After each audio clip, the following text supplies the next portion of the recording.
हरियाणा के कृषि मंत्री श्याम सिंह राणा आज इंद्री अनाज मंडी पहुंचे।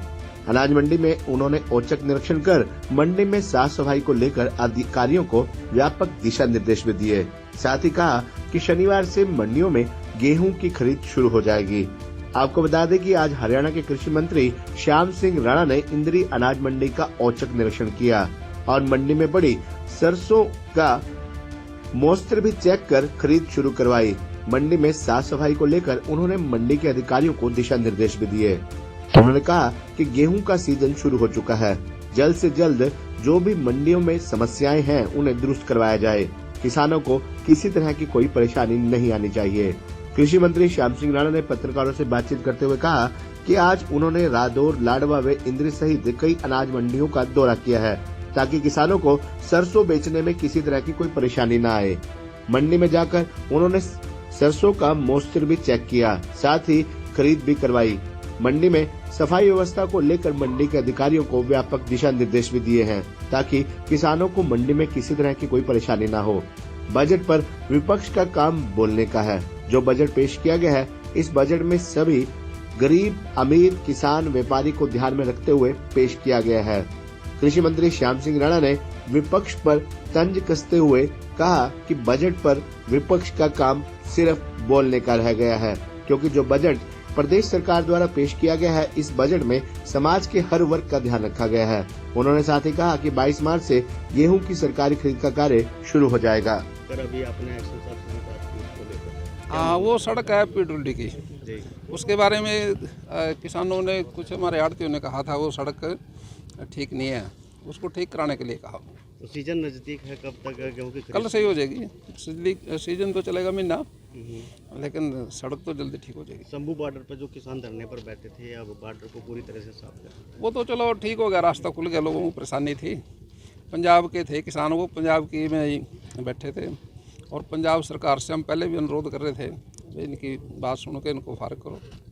क्षतिपूर्ति पोर्टल जो था, क्षतिपूर्ति, वो रेवेन्यू रिकॉर्ड की तरफ से, रेवेन्यू डिपार्टमेंट की तरफ से था। हम उनको कहेंगे वो उसको चला के रखें। सर, विपक्ष का आरोप है भी बजट को लेकर, उन्होंने कहा भी जो इसमें जो बजट पेश किया मुख्यमंत्री, उसमें कोई खास नहीं है। देखो विपक्ष क्या करे बेचारा, 3 प्लान से सरकार नहीं आ रही उनकी। अब वो मेंटली भी, शारीरिक भी थोड़े से कमज़ोर तो हैं। वो तो देखिए, हुड्डा साहब हमारे सम्मानित हैं, पूर्व मुख्यमंत्री हैं, हमारे से सीनियर है। विधानसभा में तो कुछ बोलना पड़ता है ना, वो एक अलग परंपरा है। तो इंस्पेक्टर भर्ती को लेकर भी विवाद खड़ा हो गया था। उस पर विवाद, वो 2008 की बात है। वो जी, जो जिस तरह से उन्होंने अपनाई, सिस्टम अपनाया, उसमें खामियां थी। वो तो कोर्ट ने भी कहा उनको, वो खामियां की वजह से ही तो कोर्ट में गए। और जो रिटन टेस्ट में फर्स्ट आया था, वो बच्चा भी नहीं लग पाया, खामी तो थी। इसलिए कोर्ट ने भी जो फैसला दिया, उस पर तो कोई टिप्पणी नहीं करता कोई, लेकिन सरकार की जो खामियां थी उन पे चर्चा हुई। तो किसानों ने कल मुख्यमंत्री का घेराव किया है आवास का, वो क्षेत्र में। जी देखिए, किसान यूनियन अपनी बात को लेके, किसान यूनियन तो करेगी, सरकार अपना काम करेगी। किसानों की आय दुगनी हो उसके लिए सवाल तो आपने बहुत अच्छा पूछ लिया। किसानों की आय 2014 में, एक्चुअली इसमें एक दिक्कत जो आ रही है समझने में, भाई आमदन थी कितनी जो दुगनी करनी है। अभी तो जो कहने वाला भी है उसको भी नहीं पता भाई 2000 में कितनी आमदन थी, उसी को तो दुगना करना था। लेकिन आप इस चीज़ की, मैं खेती करता हूँ बचपन से, मेरे को 2014 का भी पता, 2004 का भी पता, 2024 का भी पता। जो आमदन गेहूं के खेत में, सरसों के खेत में, धान के खेत में जो 2014 में थी, 2024 में वो दुगनी हो चुकी है। ये बात आपने पूछ लिया तो बड़ी अच्छी बात है। अगर कोई विधानसभा में भी चर्चा आती है इस बात की, जब मौका मिलेगा तो हम कैलकुलेशन करके बता देंगे भी आमदन मोदी जी ने दुगनी कर दी, इसमें कोई भी किसी तरह की कमी नहीं है। मोदी जी ने अपना पूरा काम किया, नायब सैनी जी ने अपना पूरा काम किया। 2014 से लेके 2024 में हर किसान की आमदन दुगनी हो चुकी है। प्राकृतिक खेती हिंदुस्तान के जितनी भी जनसंख्या है उनकी ज़रूरत है, क्योंकि जो खेती 3 तरह की है। एक तो है जिसको हम प्रोग्रेसिव खेती कहते थे, जिसमें DAP, यूरिया, पेस्टिसाइड डलता है, और एक हम जैविक खेती कहते हैं।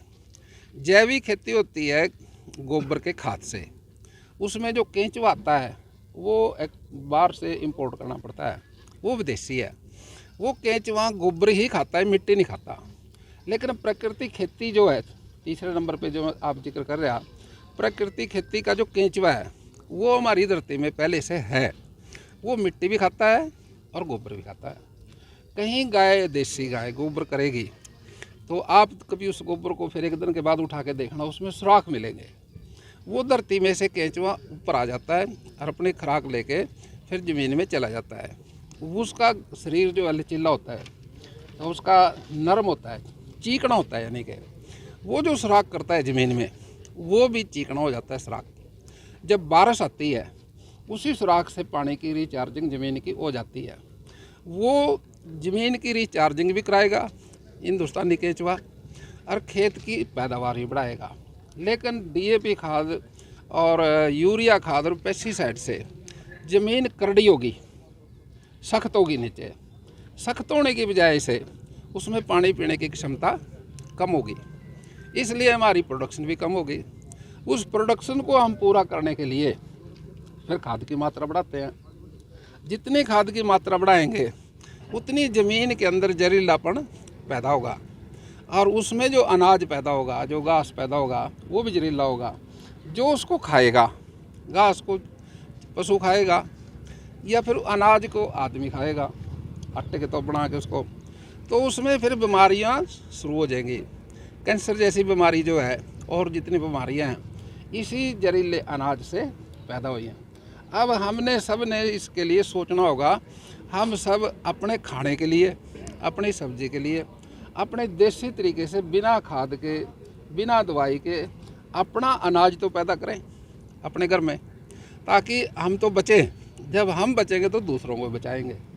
प्रकृति खेती के 25,000 एकड़ पहले हमने हरियाणा का पिछला जो रिकॉर्ड है, जो हमारा पोर्टल पे रजिस्टर्ड है, अब वो 1 लाख एकड़ हो जाएगा। जैसे जैसे लोगों को समझ आएगी, हम इस प्रकृति खेती की तरफ बढ़ेंगे, इससे हमारे अनेक फ़ायदे होंगे। सेहत भी ठीक रहेगी, ज़मीन की चार्जिंग भी होगी, और हम समझेंगे भी खेती हमारी पैदावार भी ज़्यादा देगी। कई किसान भाइयों को इस बात का अंदेशा रहता है भी प्राकृतिक खेती से हमारी प्रोडक्शन कम हो जाएगी। ऐसा नहीं है, प्रोडक्शन कम नहीं होगी। हमारे कुरुक्षेत्र में गुरुकुल है, आचार्य जी, देवव्रत जी 180 एकड़ खेती की 180 एकड़ की खेती कर रहे हैं प्राकृतिक। उसका कोई सा भी अनाज कम नहीं होता, बढ़ रहा, क्योंकि ज़मीन के अंदर वो ताकत बढ़ती रहती है और उससे अनाज हर बार बढ़ेगा। मेरा तो किसान भाइयों से ये अनुरोध है, एक तो पराली ना जलाएं, एक खेत की वेस्टेज जो है उसको जलाएं ना, उसको खेत में खपाएं, और खेत में खपाने से उसकी पैदावार बढ़ेगी। दूसरा, सरकार की सब्सिडी है। जो किसान भाई धान छोड़ के दूसरी फसल को करेगा या अपने खेत को खाली भी रखेगा, तो सरकार की तरफ से 8,000 रुपये की सब्सिडी भी है।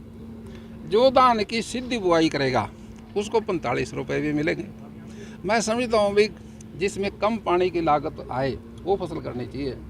अब जो भाई धान के बाद गेहूँ बोते हैं, गेहूँ भी एक बड़ा सेक्टर है देश के अंदर, बड़ा एरिया उसका।